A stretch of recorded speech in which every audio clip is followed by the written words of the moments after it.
Hallelujah, hallelujah, hallelujah. കർത്താവിൻ്റെ അതിപരിശുദ്ധമായി നാം വാഴ്ത്തപ്പെടട്ടെ. ഈ നല്ല സമയത്ത് ഓർത്ത് ദൈവത്തെ സ്തുതിക്കുകയും വാഴ്ത്തുകയും ചെയ്യുന്നു. വിവിധ സ്ഥലങ്ങളിലും രാജ്യങ്ങളുമൊക്കെയുമായിരുന്ന ദൈവത്തിൻ്റെ വചനം കേൾക്കുന്ന എല്ലാ പ്രിയപ്പെട്ടവർക്കും കർത്താവായ യേശു ക്രിസ്തുവിൻ്റെ വിലയേറിയ നാമത്തിൽ എൻ്റെ സ്നേഹവന്ദനത്തെ അറിയിക്കുന്നു. അല്പസമയത്തെ ദൈവൻ്റെ ചിന്തയ്ക്കായി ഒരു ദൈവവചന ഭാഗം വായിക്കുന്നു. യെശയ്യാ പ്രവാചകൻ്റെ പുസ്തകം 41-ാം അധ്യായം അതിൻ്റെ 14-ാമത്തെ വാക്യം. പുഴുവായ യാക്കോബേ, ഇസ്രായേൽ പരിശേ, ഭയപ്പെടേണ്ട, ഞാൻ നിന്നെ സഹായിക്കും എന്ന് യഹോവ അരുളിച്ചെയ്യുന്നു. നിന്റെ വീണ്ടെടുപ്പുകാരൻ ഇസ്രായേലിൻ്റെ പരിശുദ്ധൻ തന്നെ. ഹല്ലേലൂയ. നാം ഈ വചനം വായിക്കുമ്പോൾ നമുക്ക് മനസ്സിലാക്കാൻ കഴിയുന്ന കാര്യം, പുഴുവായ യാക്കോബേ, ഇസ്രായേൽ പരിശേ, ഭയപ്പെടേണ്ട എന്നുള്ളതാണ്. അബ്രഹാമിൻ്റെയും ഇസഹാക്കിൻ്റെയും യാക്കോബിൻ്റെയും ദൈവം അബ്രഹാമിനോടും ഇസഹാക്കിനോടും ആമേൻ സംസാരിച്ചതിനേക്കാൾ വ്യത്യസ്തമായൊരു അനുഭവത്തിലാണ് ഇവിടെ യാക്കോബിനോട് സംസാരിക്കുന്നത്. ഇവിടെ യാക്കോബിനെ ദൈവം അഭിസംബോധന ചെയ്തത് പുഴുവായ യാക്കോബേ, ഇസ്രായേൽ പരിശേ എന്നുള്ളതാണ്. ഹല്ലേലൂയ. നമ്മളിവിടെ എന്താണ് മനസ്സിലാക്കുന്നത്? അത്ഭുതകരമായൊരു വാഗ്ദത്തത്തെ ഇവിടെ കർത്താവ് നമുക്ക് തരികയാണ്. യാക്കോബിനോട് പറഞ്ഞ അതേ വാഗ്ദത്തമാണ് ദൈവം നമുക്ക് തരുന്നത്. അപ്പം മൊത്തത്തിൽ നമ്മൾ ചിന്തിക്കാമെങ്കിൽ, നിങ്ങളെ ആരെങ്കിലും പുഴു എന്ന് വിളിച്ചാൽ അല്ലെങ്കിൽ പരിശ എന്ന് വിളിച്ചാൽ, നിങ്ങളാ വിളിച്ച ആ മനുഷ്യനെ നിങ്ങൾ എത്രമാത്രം നീചമായി കാണുകയും ആ മനുഷ്യനോട് എത്രമാത്രം ക്രൂരമായി ഇടപെടുകയും ചെയ്യും. എന്നാൽ ഇവിടെ നമ്മൾ മനസ്സിലാക്കാൻ കഴിയുന്നത്, യാക്കോബിനെ പരിശയെ, പുഴുവേ എന്നൊക്കെ വിളിക്കുമ്പോൾ യാക്കോബിൻ്റെ ജീവിതത്തിലെ സൗമ്യതയെ നമ്മൾ കാണേണ്ടത്. ഹല്ലേലൂയ.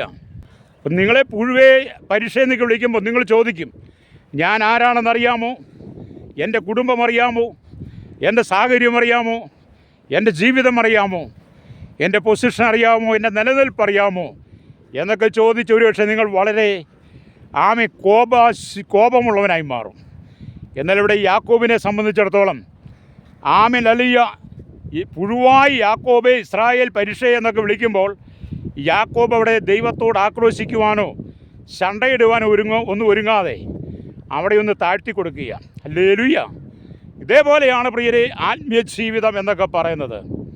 നാം ദൈവത്തിൽ എത്രമാത്രം താഴ്ത്തി കൊടുക്കുന്നോ അത്രമാത്രമാണ് ദൈവം നമ്മെ ഉയർത്തുന്നത്. ദൈവം നമ്മെ വിളിക്കുന്ന വിളികൾ എങ്ങനെയൊക്കെയെന്ന് നമുക്ക് ഒരുപക്ഷെ അറിയാൻ കഴിഞ്ഞെന്ന് വരത്തില്ല. എന്നാൽ ദൈവത്തിൻ്റെ വചനത്തിലൂടെ വിവിധമായ മേഖലയിലൂടെ ദൈവശബ്ദം നമ്മുടെ കാതുകളിൽ മുഴങ്ങുമ്പോൾ ഹല്ലേലൂയ, നാം ദൈവത്തിന് താഴ്ത്തി കൊടുക്കണം. എനിക്കൊരു കാര്യം വ്യക്തമായിട്ട് അറിയാം. ഞാൻ എൻ്റെ സുവിശേഷ ജീവിതത്തിനകത്ത് പലരെയും ദൈവദാസനെ എന്ന് വിളിച്ചിട്ടുണ്ട്. അപ്പം ദൈവദാസനെ എന്ന് വിളിക്കുമ്പോൾ ഇഷ്ടപ്പെടാത്ത എത്രയോ ആളുകളുണ്ടെന്നറിയാവോ? ഹല്ലേലൂയ. നമ്മളൊരു ചെറിയ പുഴുവിനെ ഒന്ന് പരിശോധിച്ച് നോക്കിയാട്ടെ. ആ ചെറിയ പുഴു എന്ന് പറയുന്നത് അത് ഇഴഞ്ഞു നടക്കുമ്പോൾ, ഹല്ലേലൂയ, ഏത് സമയത്തും അതിൻ്റെ ജീവിതം പര്യവസാനിക്കാം. മനുഷ്യൻ ചവിട്ടിയോ അല്ലെങ്കിൽ പക്ഷിപർവ്വജാതികൾ ഭക്ഷിച്ചോ അല്ലെങ്കിൽ വലിയ കാറ്റുകൾ വന്ന് അതിനെ പറത്തിക്കൊണ്ട് പോയോ ഏത് സമയത്തും ആ പുഴുവിന് അപകടം വരാം. അപ്പം അതേ നിലയിലാണ് യാക്കോബിനെ കുറിച്ച് ദൈവം സംബോധന ചെയ്യുന്നത്. ഏത് സമയത്തും പ്രതിസന്ധികളും പ്രശ്നങ്ങളും വെല്ലുവിളികളും കടന്നു വരുമ്പോൾ അവിടെ നമുക്കൊരു താഴ്മ ആവശ്യം. ഇവിടെ കർത്താവായ യേശു ക്രിസ്തു ഭൂമിയിലായിരുന്നപ്പോൾ നമ്മളോട് പറഞ്ഞൊരു കാര്യമുണ്ട്. മത്തായിയുടെ സുവിശേഷം 11-ാം അധ്യായം അതിൻ്റെ 28-29 വാക്യങ്ങളാണ്. അധ്വാനിക്കുന്നവരും ഭാരം ചുമക്കുന്നവരുമായുള്ളവരെ എല്ലാവരും എൻ്റെ അടുക്കൽ വരുവിൻ, ഞാൻ നിങ്ങളെ ആശ്വസിപ്പിക്കും എന്ന്. അപ്പം കർത്താവിനെ പറഞ്ഞാൽ, ഞാൻ സൗമ്യതയും താഴ്മയും ഉള്ളവനാകിയാൽ എൻ്റെ നുകം ഏറ്റുകൊണ്ട് എന്നോട് പഠിപ്പിൻ. അതേ നാം ഇവിടെ വായിക്കുമ്പോൾ നമുക്ക് മനസ്സിലാക്കാൻ കഴിയുന്നത്, നമ്മുടെ ജീവിതത്തിൽ സൗമ്യതയും താഴ്മയും ഉണ്ടെങ്കിൽ മാത്രമേ നമുക്ക് ആരോഗ്യപരമായ ഒരു നല്ല ആത്മീയ ജീവിതമായിരുന്നാലും, അല്ലാതെ നമുക്ക് നല്ല ഭൗമികമായ ജീവിതം നയിക്കണമെങ്കിലും മനസ്സമാധാനം വേണമെങ്കിൽ സൗമ്യതയും താഴ്മയും വേണം. ചില മനുഷ്യനെ സംബന്ധിച്ചിടത്തോളം ഒരു സൗമ്യതയില്ല, താഴ്മയില്ലാതെ ഹല്ലേലൂയ, വെട്ടൊന്ന് മുറി രണ്ടെന്ന് പറഞ്ഞ പോലെ ജീവിക്കുന്നവരുണ്ട്. അങ്ങനെയുള്ള ജീവിതങ്ങൾക്കൊന്നും ഒരിക്കലും രക്ഷപ്പെടാൻ കഴിയത്തില്ല. കാരണം അവരുടെ ജീവിതത്തിലെ കോപം ശാഠ്യമൊക്കെ അവരെ പലപ്പോഴും തകർത്ത് കളയും. ഹല്ലേലൂയ. അപ്പം പുഴുവായ യാക്കോബേ, ഇസ്രായേൽ പരിശ എന്നൊക്കെ യാക്കോബിനെ ദൈവം സംബോധന ചെയ്തെങ്കിലും നമ്മൾ വിശുദ്ധ തിരുവെഴുത്ത് പഠിക്കുമ്പോൾ യെശയ്യാ പ്രവാചകൻ്റെ പുസ്തകം 41 അധ്യായം 8 വാക്യം വായിക്കുമ്പോൾ കാണുന്നുണ്ട്, നീയോ എൻ്റെ ദാസനായ ഇസ്രായേലേ, ഞാൻ തിരഞ്ഞെടുത്ത യാക്കോബേ, എൻ്റെ സ്നേഹിതനായ അബ്രഹാമിൻ്റെ സന്തതിയെ എന്ന് കർത്താവ് വിളിക്കുന്നത് കാണാൻ കഴിയും. അപ്പം ദൈവം നമ്മെ വിളിക്കുന്ന സ്നേഹത്തിൻ്റെ വാക്കുകൾ എത്ര സന്തോഷമേറിയതാണ്, മാധുര്യമേറിയതാണ്. എന്നെ കേൾക്കുന്ന സഹോദര സഹോദരി, ഒരുപക്ഷേ നീ നിൽക്കുന്ന സാഹചര്യത്തിൽ നിൻ്റെ ജീവിത സാഹചര്യം അനുസരിച്ച് നിന്നെ ആരെയും ദാസനെ എന്നൊക്കെ വിളിച്ചാൽ അതിനകത്ത് നീ ഭയപ്പെട്ടു പോകണ്ട. യാക്കോബിനെ പോലെ നീ ഒന്ന് താഴ്ത്തി കൊടുക്കാൻ കഴിയുന്നെങ്കിൽ നിൻ്റെ ജീവിതത്തിനകത്ത് ദൈവത്തിന് ചില അത്ഭുതങ്ങൾ ചെയ്യുവാൻ കഴിയും. അപ്പം കർത്താവ് വിളിച്ചിരിക്കുന്ന വിളികളെല്ലാം വളരെ സ്നേഹത്തോടു കൂടിയാണ്. ഞാൻ തിരഞ്ഞെടുത്ത യാക്കോബ്. അതേപോലെ ജ്ഞാനികളെ ലജ്ജിപ്പിപ്പാൻ ദൈവം ലോകത്തിൽ ഭോഷത്വമായത് തിരഞ്ഞെടുത്തു, ബലമുള്ളതിനെ ലജ്ജിപ്പിപ്പാൻ ദൈവം ലോകത്തിൽ ബലഹീനമായത് തിരഞ്ഞെടുത്തു എന്ന് 1 കൊരിന്ത്യർ ലേഖനം 1:27 അത് നിങ്ങൾ എത്ര അല്പസ്വല്പമായി കാണപ്പെട്ടാലും, നിങ്ങളുടെ വീട്ടിൽ നിങ്ങളുടെ മറ്റുള്ള സഹോദരങ്ങളെപ്പോലെ നിങ്ങൾ ശ്രേഷ്ഠനല്ലെന്ന് നിങ്ങൾക്ക് തോന്നിയാലും, ഹല്ലേലൂയ, നിങ്ങളെല്ലാവരെക്കാളും ബലഹീനനാണ്, സമൂഹത്തിൽ നിങ്ങളെ എല്ലാവരും ഒറ്റപ്പെടുത്തിയാലും, അബ്രഹാമിൻ്റെ, ഇസഹാക്കിൻ്റെ, യാക്കോബിൻ്റെ ദൈവത്തെ നീ ആശ്രയിച്ച് ആരുടെ പരിഹാസത്തിന് മുമ്പിലും നിന്നയുടെ മുമ്പിൽ നീ മനസ്സുകൊണ്ട് തകർന്നു പോകാതെ നീ അതിനോട് പൊരുത്തപ്പെട്ട് ജീവിക്കാൻ ആഗ്രഹിക്കുന്നെങ്കിൽ ദൈവം നിൻ്റെ ജീവിതത്തിൽ ചില അത്ഭുതങ്ങൾ ചെയ്യും. ഹല്ലേലൂയ. കാരണം നീ ദൈവത്തിൻ്റെ മകനാണ്, നീ ദൈവത്തിൻ്റെ മകളാണ്. നിന്നെ തകർക്കുവാൻ ഈ ഉലകത്തിൽ ആർക്കും കഴിയില്ല. തകർക്കാൻ സാത്താൻ്റെ ശക്തികൾ ഒന്നടങ്കം എഴുന്നേറ്റാലും അതിൻ്റെ നടുവിൽ നിന്നെ കൈപിടിച്ച് ഉയർത്തുവാൻ കഴിയുന്ന ഒരു നല്ല ദൈവമുണ്ട്. ഹല്ലേലൂയ.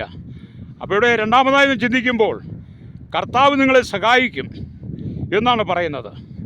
യെശയ്യാ പ്രവാചകൻ്റെ പുസ്തകം 41:14 വായിക്കുന്നുണ്ട്, ആരൊക്കെ നിങ്ങളെ കൈവിട്ടാലും നിങ്ങളെ ഉപേക്ഷിച്ചാലും അതിനെക്കുറിച്ച് നിങ്ങൾ കലങ്ങരുത്. Praise the Lord. ഞാനിത് പറയുമ്പോൾ ഞാൻ എൻ്റെ ആത്മീയ ജീവിതം തുടങ്ങി വിശ്വാസത്തിലേക്ക് വരുമ്പോൾ എൻ്റെ കയ്യിൽ ഒരു പൈസ പോലുമില്ല, എല്ലാം വാടകയ്ക്കെന്ന് പറഞ്ഞ പോലെ. എന്നാൽ പലരും സഹായിക്കാമെന്ന് പറഞ്ഞവരൊക്കെ അവർ പറഞ്ഞ വഴിയല്ലാതെ പിന്നീട് അവരെ കണ്ടിട്ട് പോലുമില്ല. എന്നാൽ ചില സാഹചര്യങ്ങൾ അവരെ കണ്ടപ്പോൾ നമ്മളോട് സംസാരിച്ച ആ ഭാഗം പോലും കാണിക്കാതെ നമ്മളെ വിട്ട് മാറിപ്പോയ സാഹചര്യങ്ങളുണ്ട്.